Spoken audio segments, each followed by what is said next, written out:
Selamat berjumpa lagi dan salam sehat untuk kita semua. Seperti yang sudah saya sampaikan di pertemuan yang lalu, bahwa pertemuan berikutnya adalah membahas tentang seni tari Nusantara.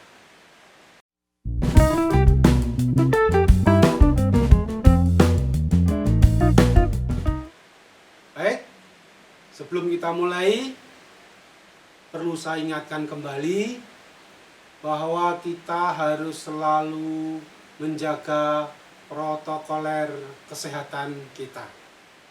Jangan lupa memakai masker. Masker jangan lupa.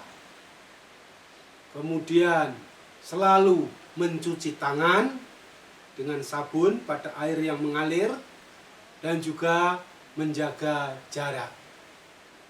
Dan yang paling penting adalah menjaga nutrisi makanan kalian. Oke? Dan juga jangan lupa selalu berdoa dan berpasrah diri kepada Tuhan yang Maha Kuasa. Baik, sekarang kita mulai langsung saja pada pembahasan, yaitu tentang pengertian seni tari.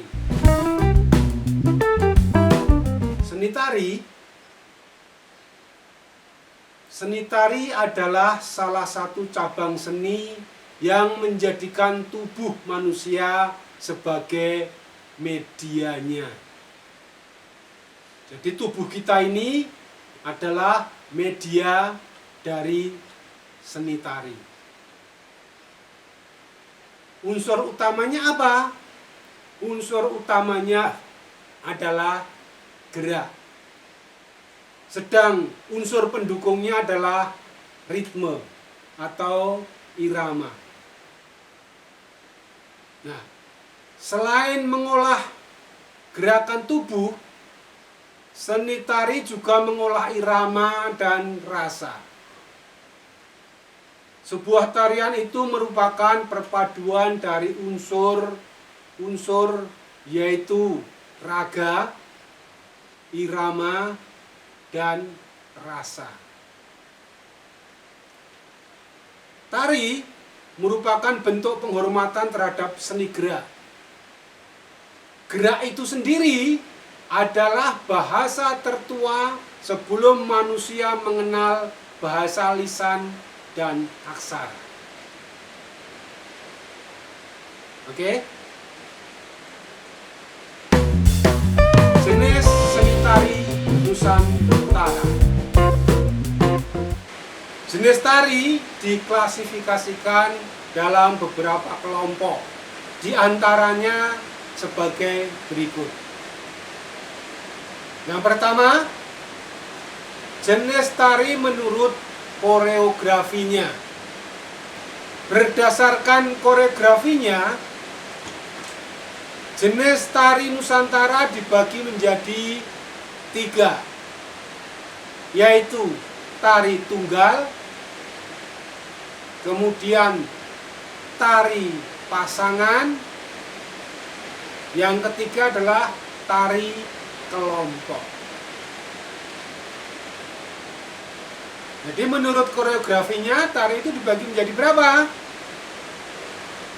Ya, 3, yaitu tari tunggal, tari berpasangan, dan tari kelompok.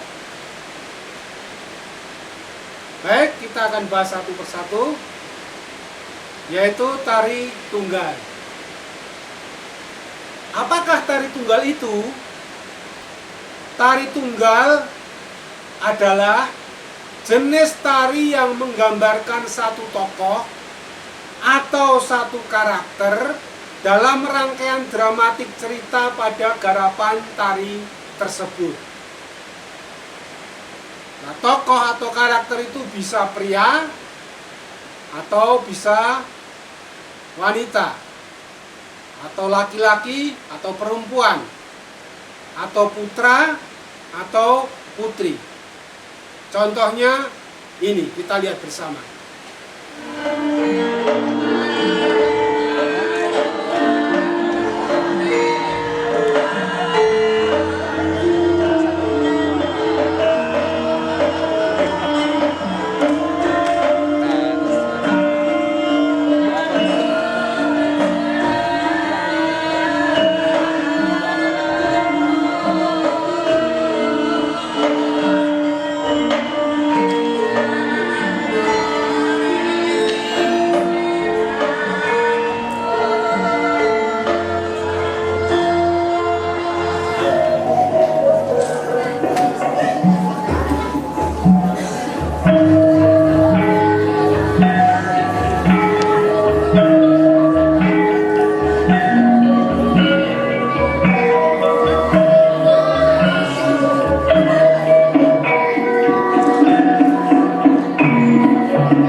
Tadi tari tunggal.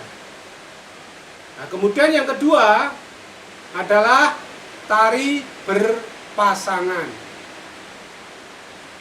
Tari berpasangan itu sejenis tari yang menggambarkan dua tokoh atau dua karakter dalam rangkaian dramatik cerita pada garapan tari tersebut. Jadi di dalam tarian itu ada dua tokoh atau dua karakter. Bisa tokoh pria dan wanita, atau pria dan pria, atau wanita dan wanita. Atau istilahnya bisa putra putri, putra putra, atau putri putri. Contohnya ini.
Jelas kan?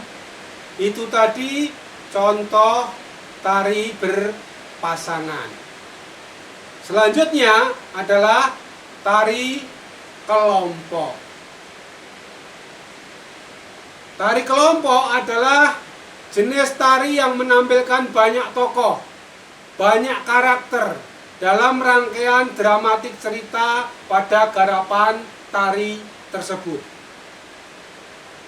Namanya banyak tokoh itu berarti lebih dari 2. Bisa 3, bisa 4, bisa 7, bisa 9, atau bahkan tak terhingga, banyak sekali.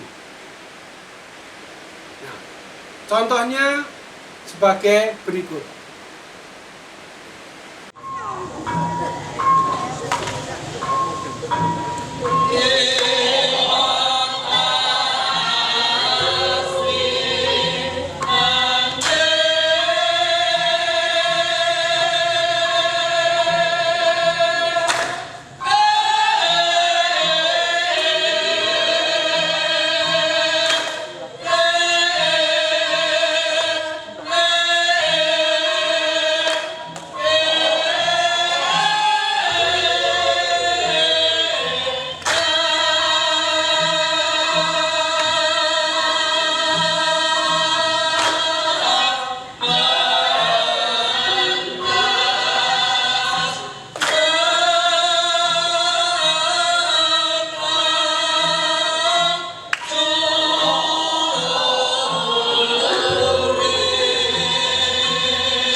contoh-contoh tari kelompok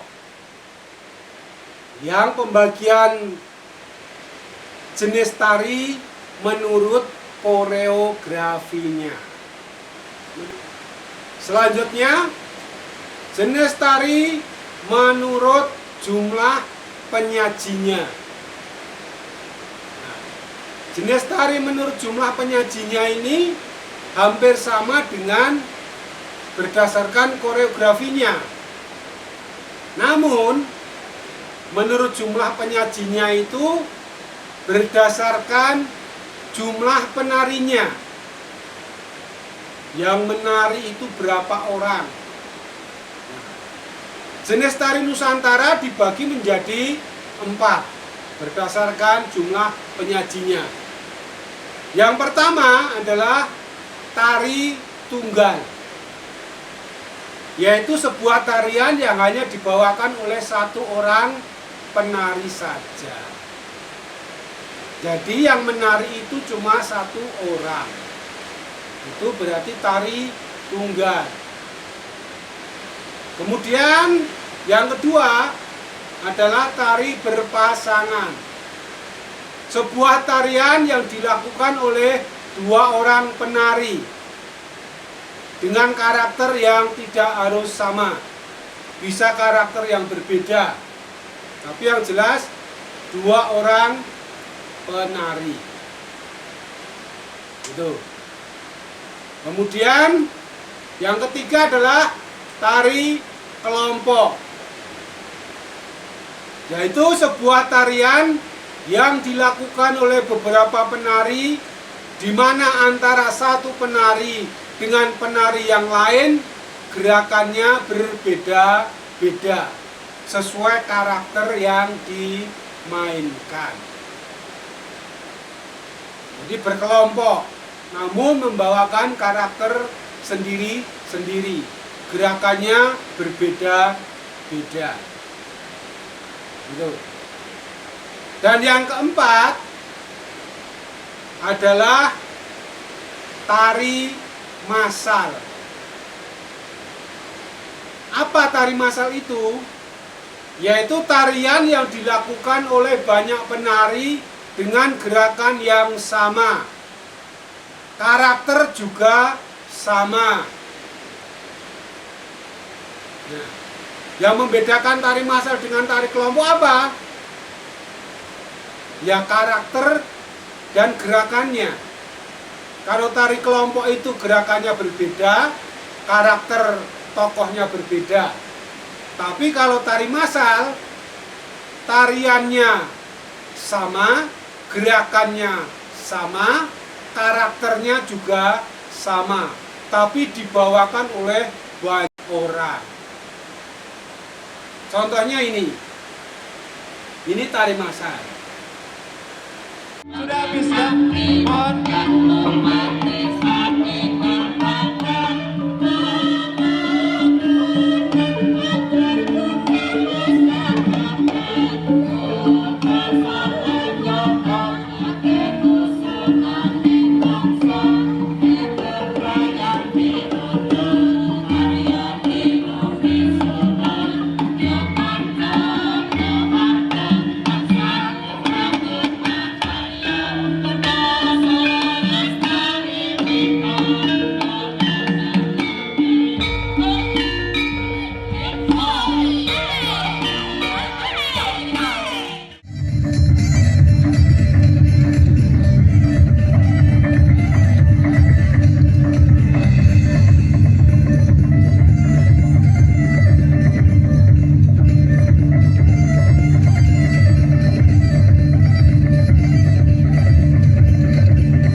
dari segi koreografinya ini tari tunggal, tapi karena ditarikan oleh banyak orang dalam penyajiannya, kemudian kita sebut sebagai tari massal. Begitu. Jelas kan? Ya. Itu jenis tari. Kemudian jenis tari menurut pola garapannya. Menurut pola garapannya, tarian Nusantara itu dibagi menjadi dua. Yang pertama adalah tari tradisional. Apakah tari tradisional itu? Tari tradisional merupakan jenis tari yang berkembang di tanah air sejak lama dan mengikuti pola serta kaidah-kaidah tradisi yang telah ada. Jadi tarian yang sudah turun-temurun dengan pola yang sudah ada sejak zaman dahulu atau mengikuti pakem yang ada. Nah, tari tradisi itu menurut nilai artistik garapannya terbagi menjadi dua, yaitu tari rakyat atau tari kerakyatan. Yang kedua adalah tari klasik. Tari kerakyatan yaitu jenis tari yang lahir atau berasal dan juga hidup dan berkembang di kalangan rakyat atau sekelompok masyarakat secara umum. Jadi tari rakyat itu tari yang berkembang di kalangan rakyat atau sekelompok masyarakat secara umum. Itu yang disebut tari rakyat. Kemudian yang kedua adalah tari klasik. Tari klasik itu jenis tarian yang nilai artistiknya sangat tinggi serta mempunyai standar atau norma yang cukup kuat, sehingga ada pembakuan gerak dan mengandung konsep simbolik dan filosofi. Tari klasik biasanya lahir dari lingkungan istana atau lingkungan keraton. Kita lihat perbedaannya. Ini tari rakyat.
Itu seperti itu tari rakyat. Kemudian yang ini adalah tari klasik.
adalah tari tradisional.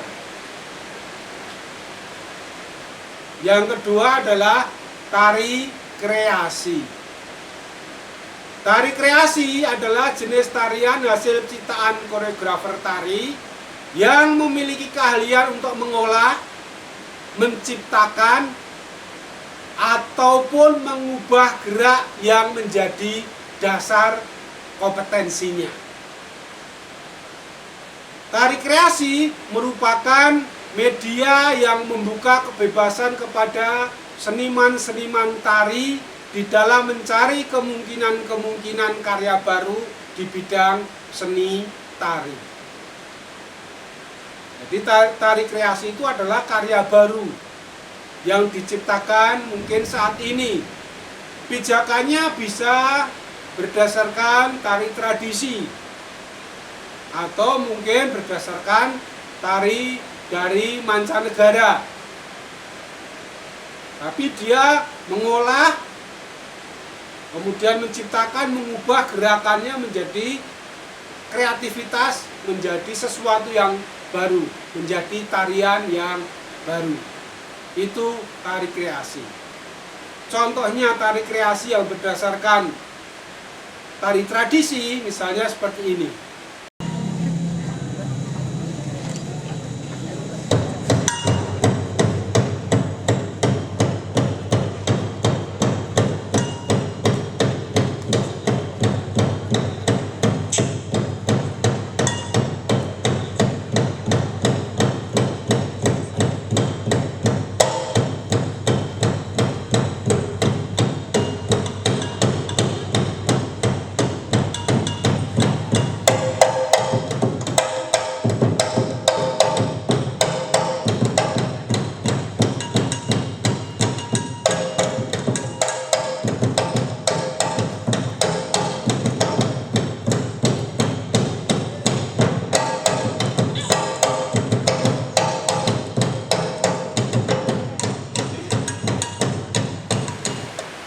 Jelas kan? Kalian bisa membandingkan tari yang satu dengan tari yang lain. Itu jenis-jenis tari.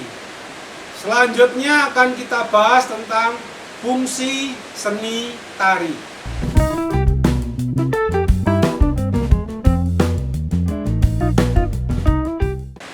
Fungsi yang pertama adalah sebagai sarana peribadatan atau sarana keagamaan.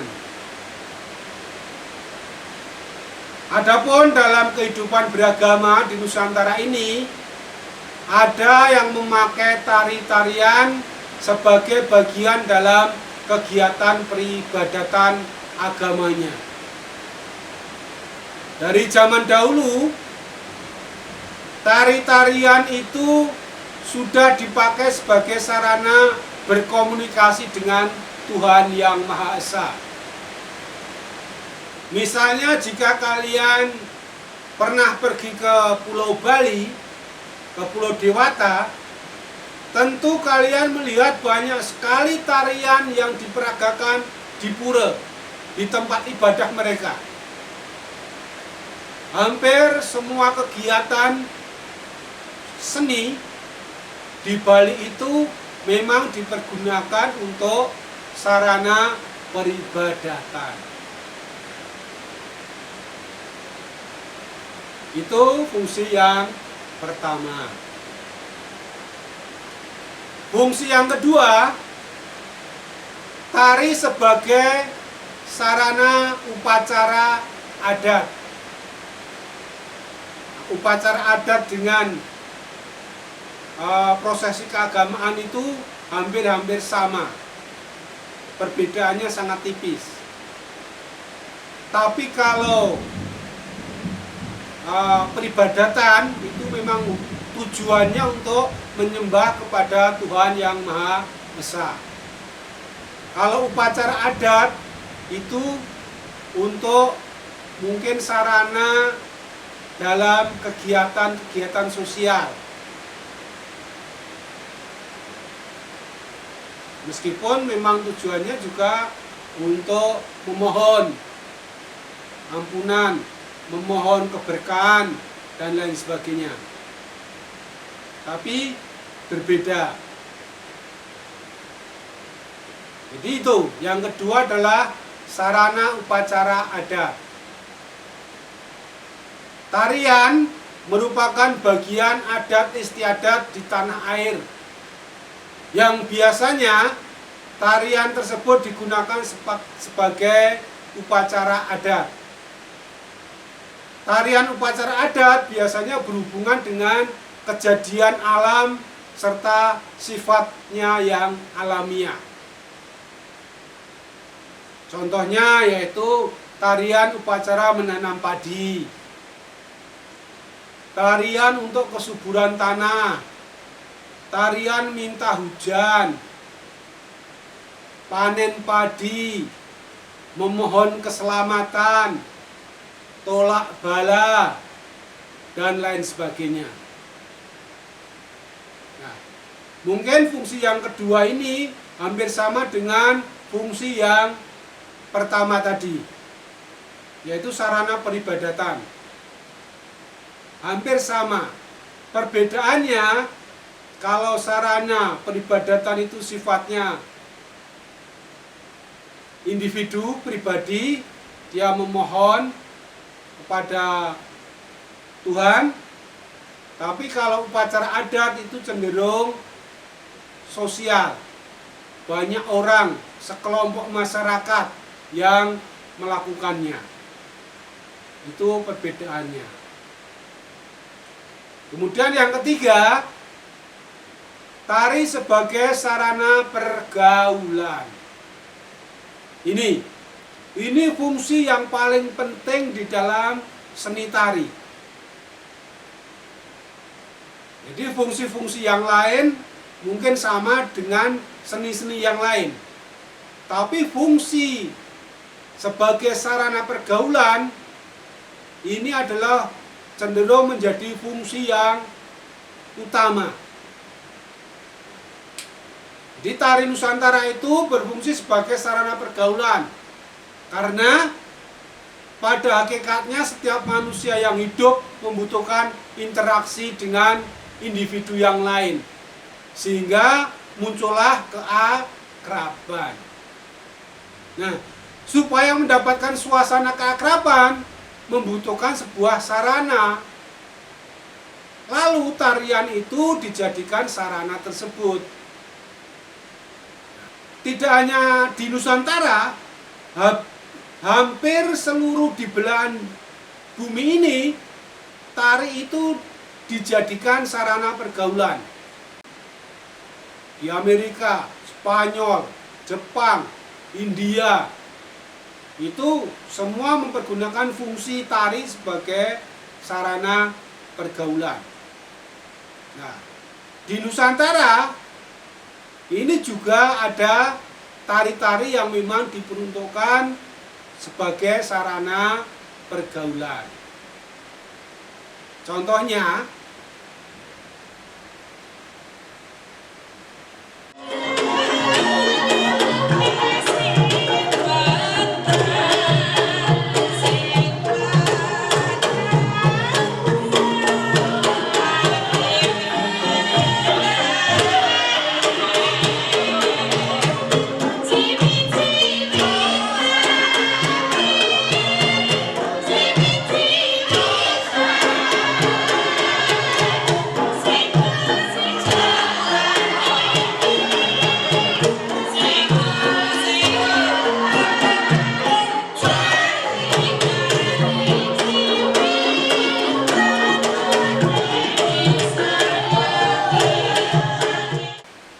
jelas kan? Baik. Yang berikutnya adalah tari sebagai sarana tontonan atau hiburan. Manusia itu semua perlu hiburan atau tontonan. Jadi tarian bisa berfungsi sebagai tontonan atau sebagai pertunjukan. Memang kalau kita lihat bahwasanya setiap daerah di Nusantara ini memiliki tarian yang bersifat tontonan. Tarian tontonan atau pertunjukan digelar sebagai sarana hiburan semata. Dari tontonan tarian tersebut, diharapkan penonton itu menyaksikan tarian itu dan akan merasa terhibur. Seperti kemarin sudah kita bahas, musik itu juga sebagai sarana hiburan. Tari juga seperti itu. Orang mencari kesenangan, mencari hiburan, ya menonton tari. Itu. Oke? Kita lanjut. Sekarang kita bahas adalah unsur-unsur seni tari.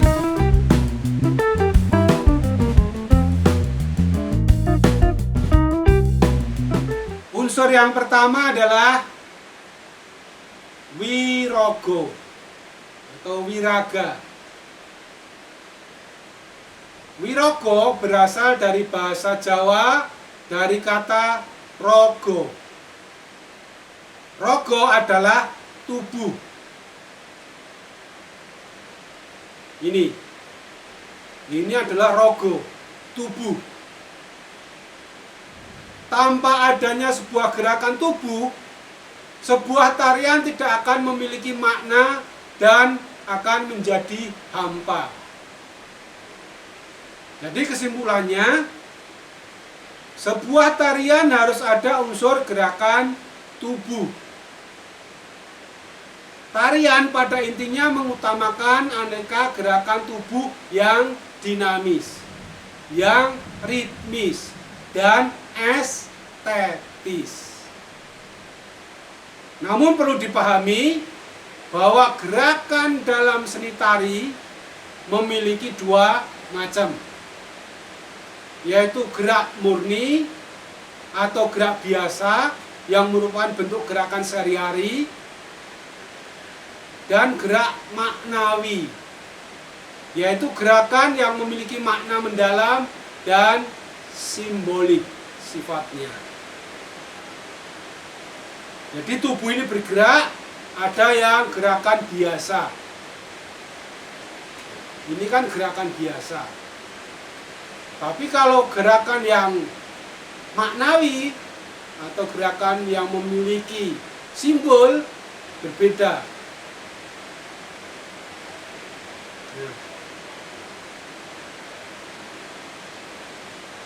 Nah, ini kalau biasa, gerakan biasa sehari-hari. Ini juga bisa dimasukkan dalam kategori gerak, tapi gerak murni. Gitu. Kemudian unsur yang kedua adalah wiromo. Wiromo adalah irama saat menari. Jadi, seni tari harus ada musik yang mengiringi supaya indah penyajiannya. Karena irama itu dihasilkan dari musik. Musik dan tarian tidak bisa dipisahkan. Karena tanpa musik, tarian itu akan aneh, kelihatan janggal. Dengan adanya musik, suatu gerakan akan lebih memiliki makna karena tercipta suasana tertentu. Nah, menjadi seorang penari dituntut harus bisa menari sesuai dengan irama, sesuai dengan ketukan, sesuai dengan tempo pengiringnya. Jika hal tersebut terwujud, tariannya akan harmonis dan estetis di mata penonton. Irama dalam tarian Fungsinya sebagai syarat bagi penari kapan harus memulai, kapan mengganti sebuah gerakan, kapan harus berpindah, dan lain sebagainya. Itu adalah wiromo. Yang ketiga adalah wiroso atau rasa atau roso. Maksudnya, seni tari hendaknya bisa menyampaikan pesan dan suasana perasaan kepada penonton melalui gerakan dan ekspresi penari. Jadi seorang penari harus bisa menjiwai pesan dan penjiwaan tarian tersebut lewat gerak wajah dan gerakan-gerakan tubuh yang lainnya. Jadi kalau kita bergerak, kemudian menggunakan irama, tapi tidak menggunakan rasa, tidak menggunakan perasaan, tarinya juga tidak akan bisa dinikmati dengan enak oleh penonton. Jadi unsur wiroso itu jika diresapi, penari tersebut mampu menguatkan suasana, menguatkan karakter, menguatkan estetika tariannya yang digabungkan dengan irama serta gerakan yang mendukungnya. Tanpa adanya unsur wiroso, maka tarian tidak akan dapat tersampaikan kepada penonton. Ya. Jadi ada wirogo, badan kita yang bergerak ini, kemudian ada irama yang mengiringi, kemudian ada rasa yang mengekspresikan. Agar apa? Agar penonton bisa menghayati, agar penonton bisa menikmati. Itu unsur utama dari sebuah tarian. Lalu yang keempat adalah level. Nah, kalau level ini, unsur ini sudah masuk pada koreografi, masuk pada garapan. Level dalam seni tari merupakan tinggi rendahnya gerakan tari yang dilakukan. Level berhubungan dengan tinggi rendahnya penari pada saat melakukan gerakan. Dengan bermain level, penari berdiri sambil bergerak ditunjukkan dengan penggunaan cara menggunakan kaki. Level pada gerak berfungsi untuk membuat desain bawah dan atas, sehingga gerak tari yang dilakukan tampak dinamis. Level gerak itu dibedakan menjadi 3, yaitu level tinggi, level sedang, dan level rendah, atau level atas, sedang, bawah. Itu. Kemudian yang kelima adalah pola lantai. Adapun dalam tarian harus memakai pola lantai supaya teratur. Pola lantai diperagakan oleh seorang penari dengan perpindahan, pergerakan, dan pergeseran posisi dalam sebuah ruangan dalam menari. Pola lantai itu disebut blocking. Pola lantai diciptakan fungsinya untuk membuat posisi dalam sebuah ruang gerak. Jadi perpindahan, pergeseran penari satu ke tempat yang berbeda, move, blocking, dan lain sebagainya, itu adalah pola lantai. Jadi perpindahan penari dari satu tempat ke tempat lain dalam satu ruangan itu adalah pola lantai. Nah, pada tarian Nusantara ada beberapa jenis pola lantai. Yang pertama adalah vertikal. Kemudian ada horizontal. Kemudian ada diagonal. Juga ada garis melengkung. Itu nama-nama pola lantai. Unsur yang keenam adalah iringan tari. Seperti yang sudah saya sampaikan tadi, ada wirogo, ada wiromo. Wiromo itu kaitannya dengan iringan tari. Tari membutuhkan iringan musik. Bukan hanya indera penglihatan saja yang terhibur, tapi indera pendengaran juga harus terhibur.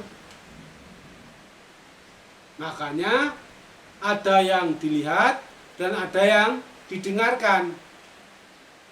Yang dilihat adalah gerakannya, yang didengarkan adalah musik iringannya. Nah, musik iringan tari itu dibagi menjadi dua, yaitu iringan internal dan iringan eksternal. Iringan internal itu apa? Iringan internal adalah jenis iringan tari yang musiknya diciptakan dari dalam tubuh penari, dari suara atau bunyi pada gerakan tubuh penari itu sendiri. Kalau kalian nonton tari saman, iringan tari saman itu termasuk iringan internal. Mereka menggunakan tubuh, menggunakan suaranya untuk melakukan gerakan. Jadi penari saman itu menyanyi sebagai iringan sambil melakukan gerakan, tepuk-tepuk dan lain sebagainya. Juga tari cak di Bali itu juga menggunakan iringan internal, menggunakan suara dan menggunakan tubuhnya.